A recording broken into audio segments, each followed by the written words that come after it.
तर बघा ही माझ्या मुळ्याच्या शेंगा, मुळा नेले मी उपटून, शेंगा पण नेल्या. आता पाव हे बघा आहेत तसे. मी एकदा व्हिडिओमध्ये दाखवलं होतं की मुळा कशा लावायच्या शेंगापासून, आणि तेव्हा कधी माझा कसला मुळा आलाय बघा. मस्त. कारण त्या शेंगापासूनच बनवलंय लावलं. तर त्या मुळ्यामध्ये हे बघा रताळाचा वेल आहे, आणि हे वेलापासून पण आपण रताळ लावू शकतो. आणि हे बघा. वेलापासून रताळ लावू शकतो म्हणजे?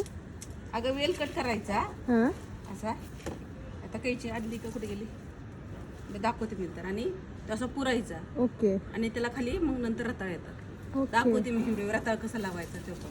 नाईस. आणि ज्याला खरंच रताळ लावायचे त्याने आपण मार्केटमधून रताळ आणली ती कापून लावलं ना हां. तरी उगवून येतो. आता बघू आपण ह्यात केवढं रताळ आले ते.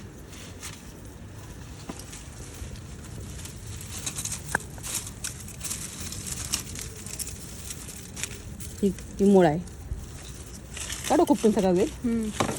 ह्या वेलाची पण ना भाजी करतात. तर हे बघा उपडते अगोदर नाही.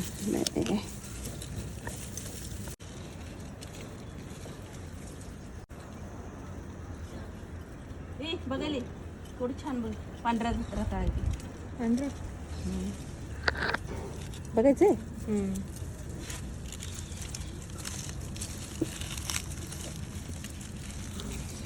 हे बघ आहे का अजून आहे तिथं. अरे अरे खराब झालं हे बघ, खराब झालं ह्याला, कुजला आतमध्येच. आणि बघू आहे का काहीतरी लागतंय का इथं खाली.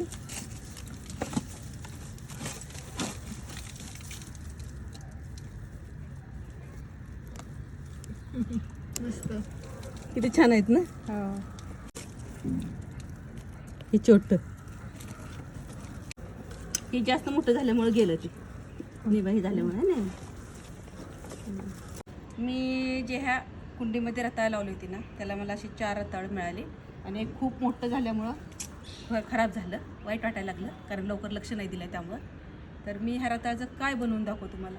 चिप्स पण छान होतात रताळाचे उपवासासाठी, आणि आम्ही सहसा जास्त करून ना मी घाऱ्या करते, कारण घाऱ्या ना माझ्या मुलांना मिस्टरांना सगळ्यांनाच आवडतात, त्यामुळं घाऱ्या करते. तर तुम्हाला काय पाहिजे, कुठली रेसिपी पाहिजे, बाय, भेटू आपण पुढच्या व्हिडिओमध्ये.